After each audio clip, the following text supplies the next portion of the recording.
Então, a partir de agora, a aula sendo gravada, vamos brincar aí com a nossa primeira questão, tá bom?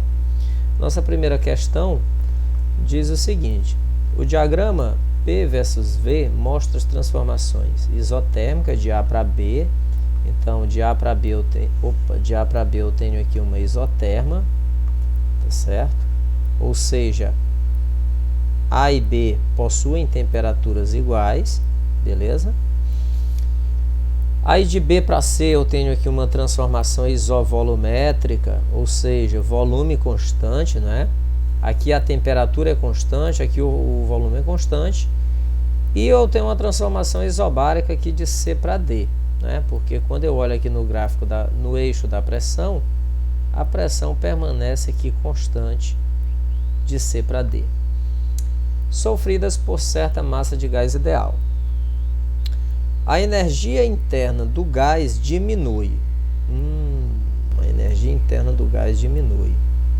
Pessoal, para eu saber, né, para eu conseguir aí determinar para eu tentar analisar a energia interna do gás, a gente tem que lembrar o seguinte: não esqueçam, energia interna, né, que é o U, ele é proporcional. Esses 3 pontinhos aqui significa proporcional à temperatura, tá bom? Deixa eu ver aqui quem é que está chegando. Não deu tempo eu chegar lá. Bem, a energia interna é proporcional à temperatura. E a variação de energia interna é proporcional à variação de temperatura. Tudo bem? Então, nós temos aí essa relação. Porque lembra, eu já coloquei a equaçãozinha. Energia interna, 3 meios, tá bom? De nRT. 3 meios de nRT.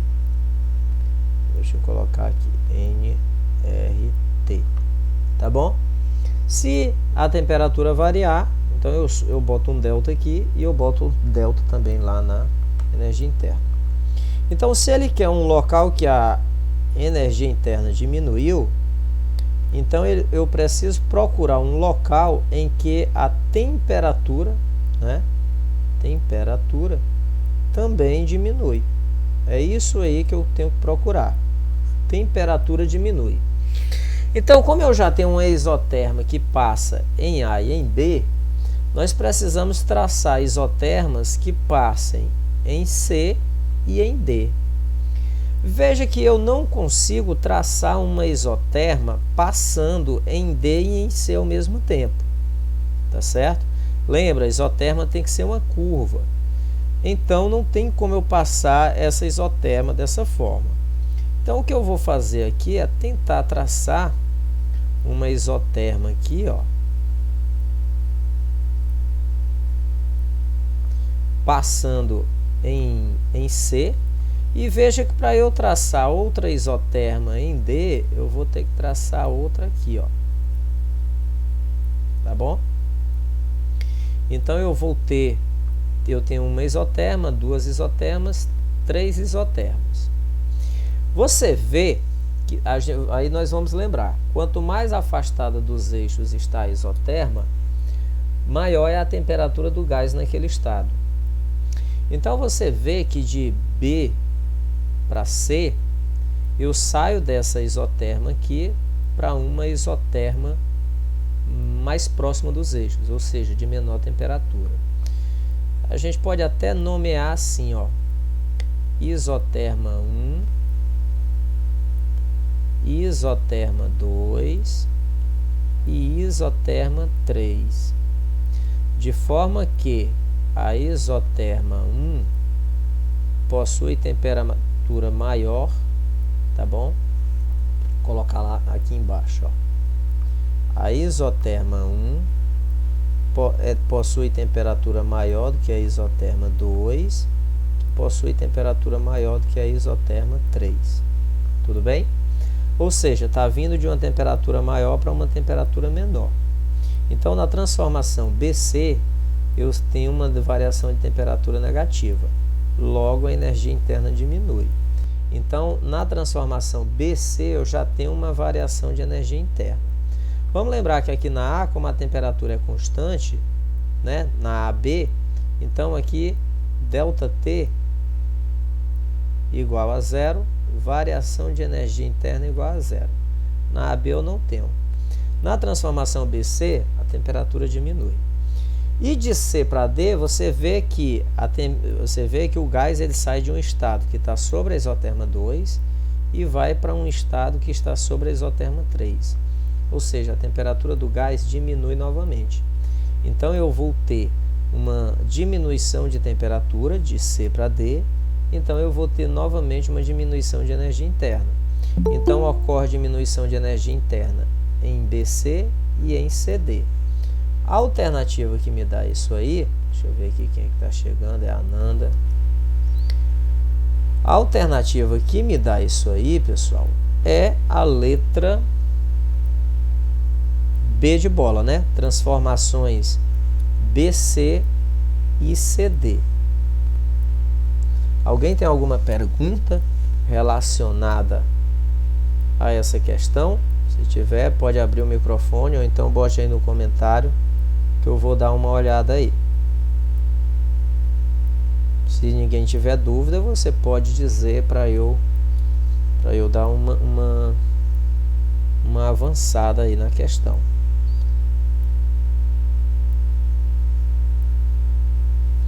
Posso ir? Ninguém tem dúvida? Então vamos lá. Olha, a próxima questão, pessoal, ela vai ser uma questão de cálculo, tá bom? Eu não falei que não ia ter cálculo, eu falei que eu tinha focado mais em questões do tipo interpretativa, como foi o caso anterior. Então vamos lá.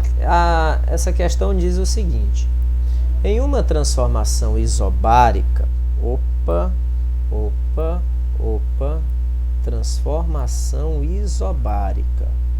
Vamos lembrar o seguinte: transformação isobárica, pressão constante, tá certo? Transformação isobárica, pressão constante. Aí você diz assim: ei, professor, mas esse gráfico aí não tinha que ser uma reta não, assim, uma retazinha paralela ao eixo? Mas aí você vai perceber aqui o seguinte: esse gráfico aqui, ele não é um gráfico PV, ele é um gráfico volume em função da temperatura, tá certo? Não é o gráfico PV, aquele que a gente está acostumado, tá bom? Mas vamos lembrar: transformação isobárica, né? Pressão, a pressão aqui ela é constante, tá bom? Pressão constante. Bem, certa massa, certo gás ideal obedece ao gráfico. Então eu tenho aqui um gráfico e aí aqui eu tenho esse ponto, ó, onde a temperatura do gás está em 100 Kelvin e ele possui um volume V. E aí veja que lá na frente eu tenho um outro valor para o volume de 4V nesse ponto aqui, ó. Ou seja, daqui desse estado para esse, o volume foi de V para 4V, ou seja, quadruplicou, não é? Então vamos ver o que é que ele quer saber aqui. A temperatura, quando o gás quadruplicar seu volume inicial, será... então ele quer saber qual é o valor da temperatura nesse ponto aqui, ó. Qual é o valor da temperatura aí? Bem, vamos lembrar o seguinte, ó, ele quer saber qual é a temperatura do gás quando o volume quadruplicar. Bem, como não ocorre a adição e nem retirada de gás de dentro do recipiente, a questão não me diz isso, então a gente trata isso aqui como uma transformação gasosa simples, a pressão constante. Então aquela relação PV sobre T, tá certo? Ela vai servir para o nosso caso. PV sobre T no estado inicial é igual a PV sobre T no estado final. E aí, como a pressão é constante, tá certo? A gente nem vai precisar da pressão, tá bom? Pressão é constante, então a pressão no início é igual a pressão no fim, a gente cancela. Então, a gente vê que volume e temperatura são diretamente proporcionais. Se o volume aumentar, a temperatura também tem que aumentar na mesma proporção. Então, de cara, a gente já sabe que isso aqui vai me dar, lembra, isso aqui me dá sempre um valor constante. Então, se o volume quadruplicou, é claro que a temperatura também vai ter que quadruplicar, né? E 4 vezes 100 é 400. Então, é lógico que a gente vai ter que encontrar esse 400 aqui como resposta, tá bom? Mas, professor, eu não acredito, eu quero que você me mostre na equação. Então, a gente vai simplesmente pegar a relação, né, PV sobre T e igualar para os dois casos. PV sobre T, né, antes é igual a PV sobre T depois. Eu vou chamar, né, o final de 2, então P2, V2, T2, P1, V1, T1. Lembrando que a pressão ela é constante, então eu posso cancelar P1 e V1. Bem, o que eu vou fazer é simplesmente, ó, trocar T2, tá bom? E V1 de lugar, porque o que eu estou querendo é T2. Deixa eu ver aqui novamente quem é que está chegando aqui. A Uquessia. Andava por onde, Uquessia? Chegou atrasada. Ó, eu vou trocar T2 e V1, pessoal, de lugar. Então vai ficar assim, ó, T1 é igual, T2 é igual a quê? A V2 dividido por T1 e o V1, né? Por T1 não, por V1 e esse T1 aqui, ó, eu vou jogar ele lá para o lado do V2 e ele vai multiplicando. Então, vai para lá T1. Feito isso aqui, a gente vai simplesmente substituir os dados. T2 é igual. Quem é V2? Aí a gente pode tirar aqui do gráfico o seguinte, ó. V1 vai ser V. T1 vai ser 100. Aqui, ó. Aqui é o estado 1, aqui é o estado 2. V2 vai ser 4V. E T2 é o que a gente procura, né? A gente não tem T2, então T2 é o que a gente procura. Então, vamos lá. Quem é V2? 4V dividido por V1, que é V, vezes T1, que é 100 Kelvin. Como a temperatura já está em Kelvin, a gente não precisa transformar. Caso não tivesse, a gente precisaria. Então, agora eu vou cortar V com V e sobra 4 vezes 100, 400, como já era de se esperar, T2 igual a 400 Kelvin, tá bom? Então, essa passa a ser aí a resposta correta, 400 Kelvin, tá bom? Ok, pessoal? Como a gente já havia deduzido, tá certo? Pressão, volume e temperatura, melhor dizendo, eles são diretamente proporcionais, tá certo? Então, se o volume quadruplicou, a temperatura também vai ter que quadruplicar. Então, vamos lá. A nossa terceira questão tá ok, Alex. Eu vi aqui, viu, teu comentário aqui no chat. Olha, pessoal, a terceira questão, né, próxima questão, diz aí o seguinte: um gás ideal sofre uma expansão isotérmica seguida de uma compressão adiabática. A variação total de energia interna do gás poderia ser nula se, dentre as opções abaixo, as transformações seguintes a transformação seguinte fosse uma. Então vamos ver aqui o seguinte, eu tenho um gás e ele está sofrendo primeiro uma expansão isotérmica e aí depois ele vai sofrer uma compressão adiabática. Então o volume dele vai se expandir de forma isotérmica e depois ele vai ser comprimido de forma adiabática. Aí ele diz o seguinte, a variação de energia, né, variação de energia interna do gás poderia ser nula, né? Se dentre essas transformações, né, fosse uma. Então vamos lembrar o seguinte, para ΔU ser nulo,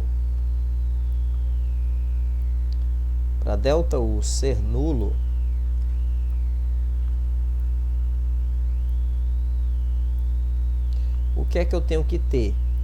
A variação de temperatura do gás ao final da transformação tem que ser zero. Para ΔU ser nulo, a variação de temperatura tem que ser zero. Então vamos fazer o seguinte, vamos desenhar um gráfico dessas transformações, que aí fica mais fácil da gente conseguir entender aqui mais ou menos, tudo bem? Vamos tentar desenhar aqui um gráfico.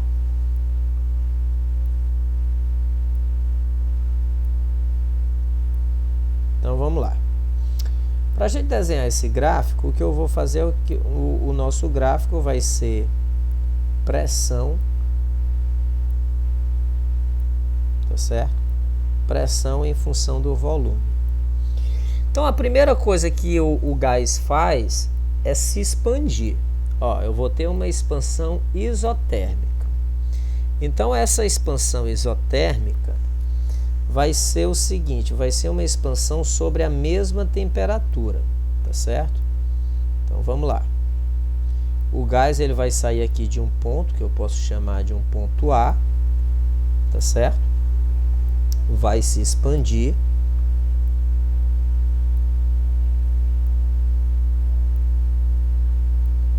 Isotermicamente.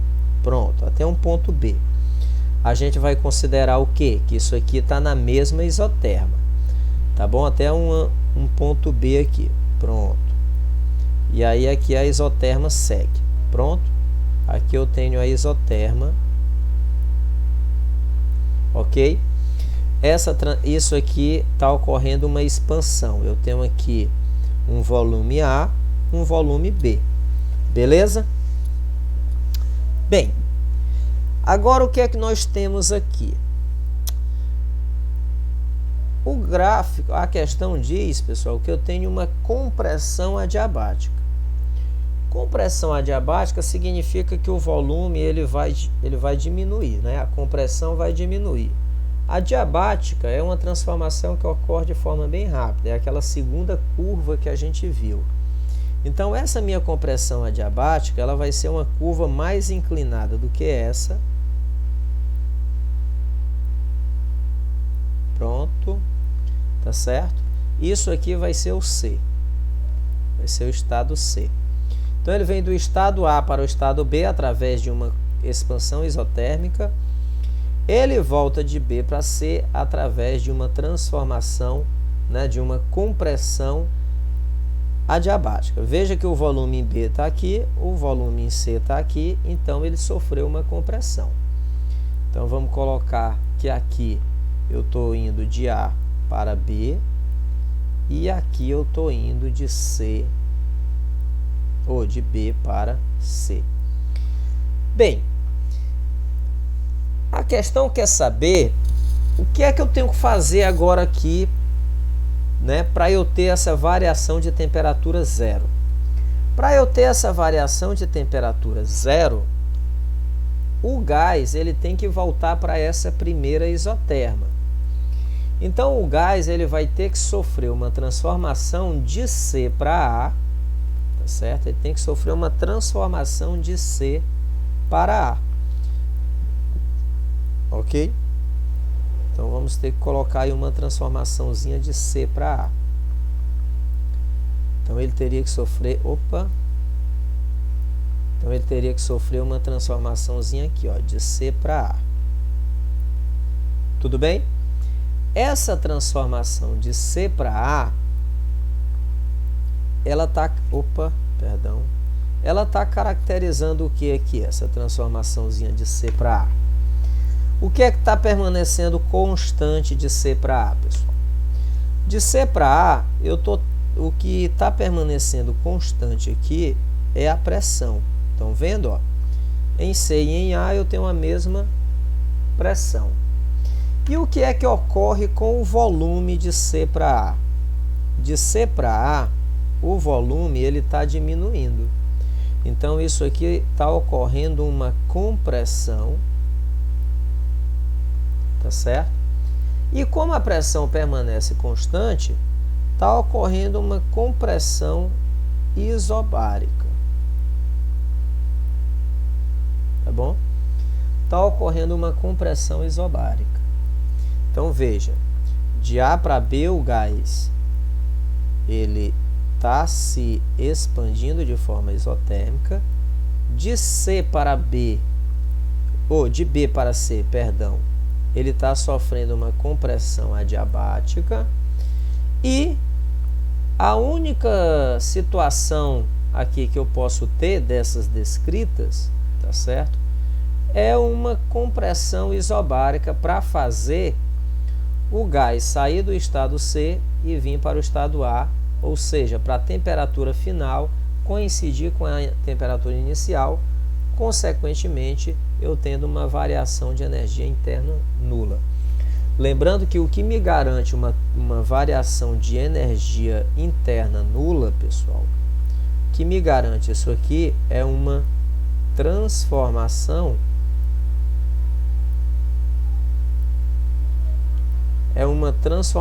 cíclica, que é o que está acontecendo aqui, né? Uma transformação cíclica.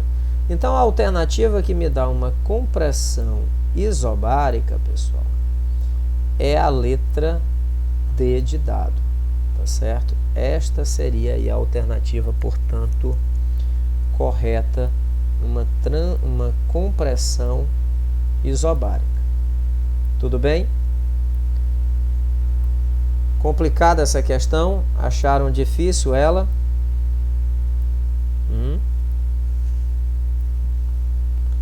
Acharam a bicha meio complicada?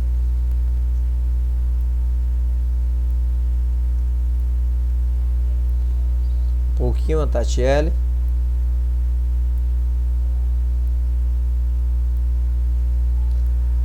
O Kesser.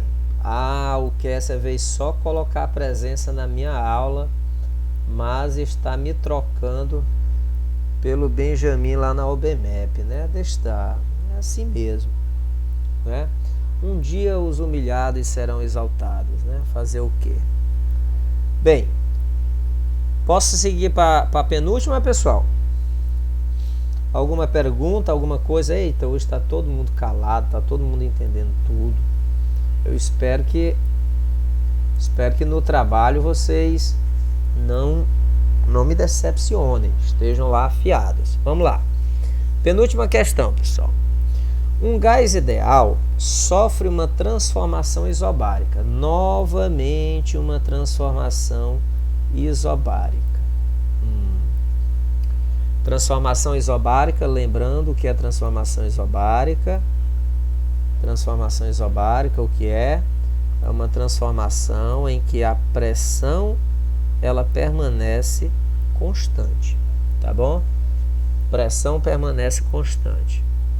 Beleza. Continuando aqui a questão. Sobre essa transformação, podemos afirmar que variam. Bem, numa transformação isobárica, o que é que varia? Bem, quando eu vou olhar para aquela relaçãozinha para as três variáveis de estado, né? Olhando para as três variáveis de estado, quais são as três variáveis de estado?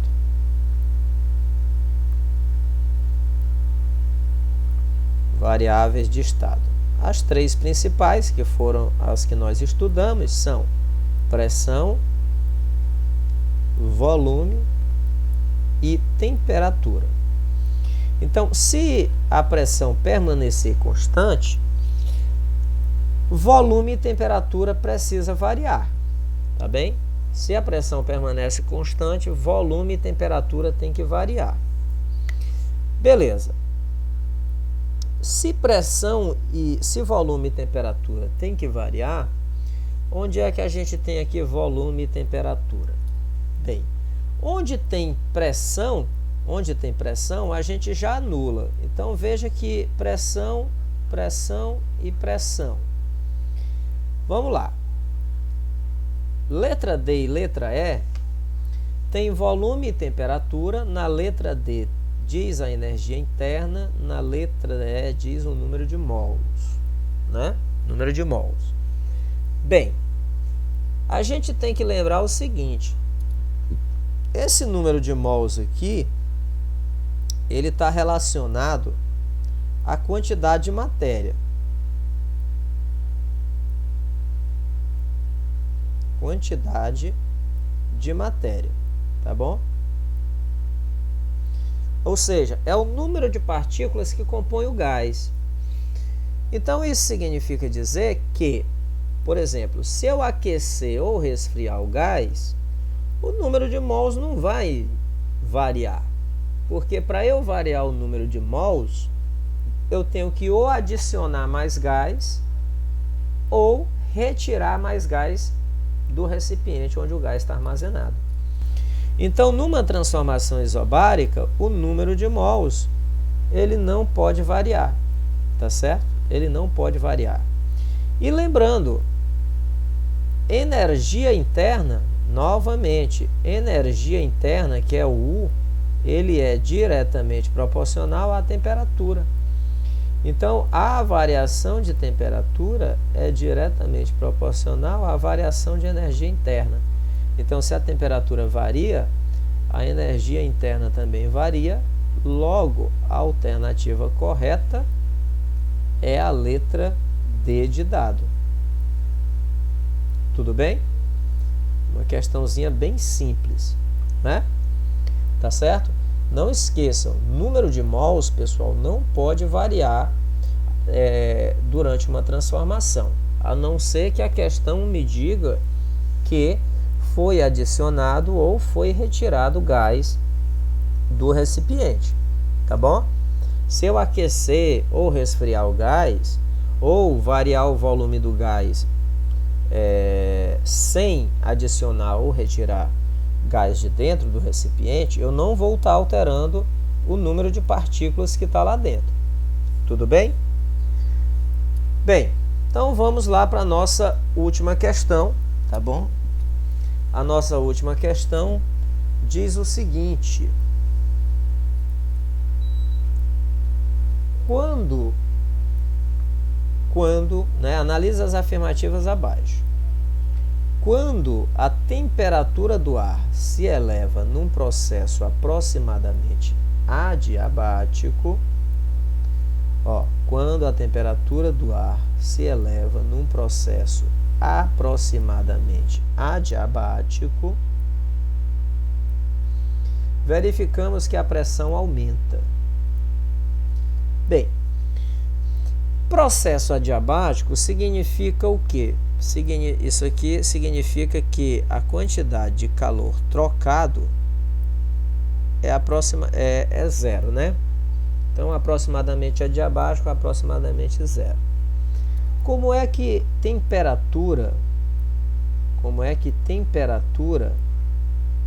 e pressão se relacionam numa transformação gasosa? Bem, numa transformação gasosa, vamos aqui analisar a 1, pressão vezes volume dividido por temperatura. A gente percebe que pressão e volume, pressão e temperatura, P e T, são diretamente proporcionais. Vamos lembrar, diretamente proporcionais. São diretamente proporcionais. Tá bom? Isso significa dizer o quê? Se a temperatura aumentar, a pressão também vai aumentar. Tá certo? Então, pressão e temperatura são diretamente proporcionais. Se a temperatura se eleva, a pressão também se eleva. Então, a primeira afirmativa é verdadeira. Tá bem? Pressão e temperatura são diretamente proporcionais. Quem é que é diretamente proporcional? Temperatura e volume. E pressão e volume são inversamente proporcionais. Não esqueçam isso aqui. Apareceu uma dúvida, volta lá nas transformações gasosas, que a gente deduziu isso aí direitinho, lá no começo do nosso conteúdo, pessoal. Não vamos passar em branco, não. Afirmativa 2. A afirmativa 2 diz o seguinte: para um gás ideal, as moléculas não exercem ação mútua, a não ser durante as eventuais colisões que devem ser perfeitamente elásticas. Bem, ele está dizendo aqui que as moléculas não exercem ação mútua e que as colisões, né? Essas ações vão ocorrer apenas durante as colisões, e essas colisões elas são perfeitamente elásticas, ou seja, elas não perdem energia durante essas colisões, a energia se conserva. Isso aqui realmente está lá nos postulados, né,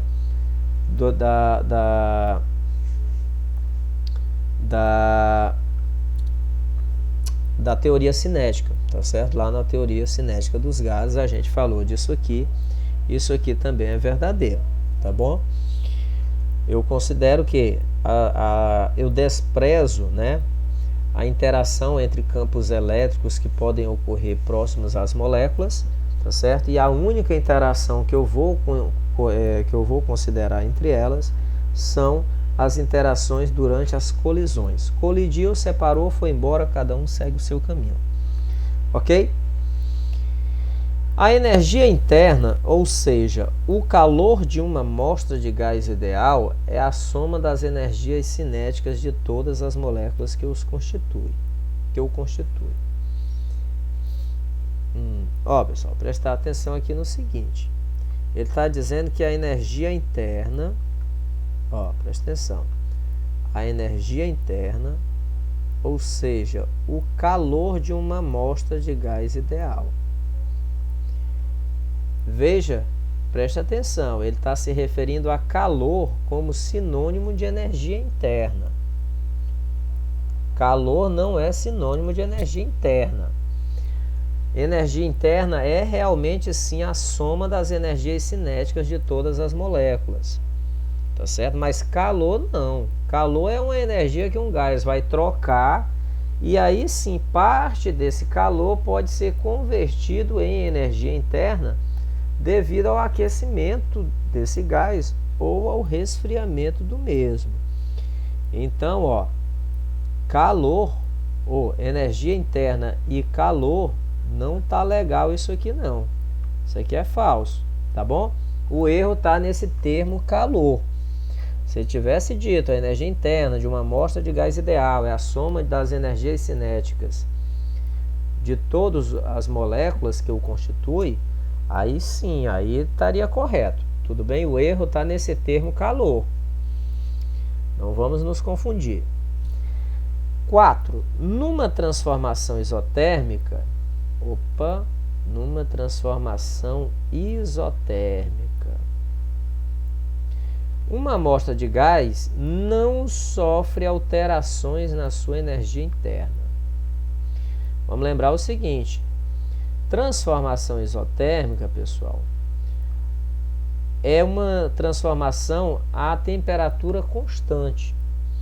Isso aqui significa dizer que a variação de energia, ou a variação de temperatura, melhor dizendo, ela é zero. Se a variação de temperatura é zero, a variação de energia interna aqui também tem que ser zero. E é justamente isso que ele está dizendo. Ele está dizendo que numa transformação isotérmica, uma amostra de gás não sofre alterações na sua energia interna. Lembra, a variação de energia interna é dada por 3 meios de NR delta T. Então, se delta T é zero, é claro que delta U também vai ser zero. Se esse delta T aqui for zero, o delta U também vai ser zero. Então, essa afirmativa aqui ela é verdadeira. Tudo bem?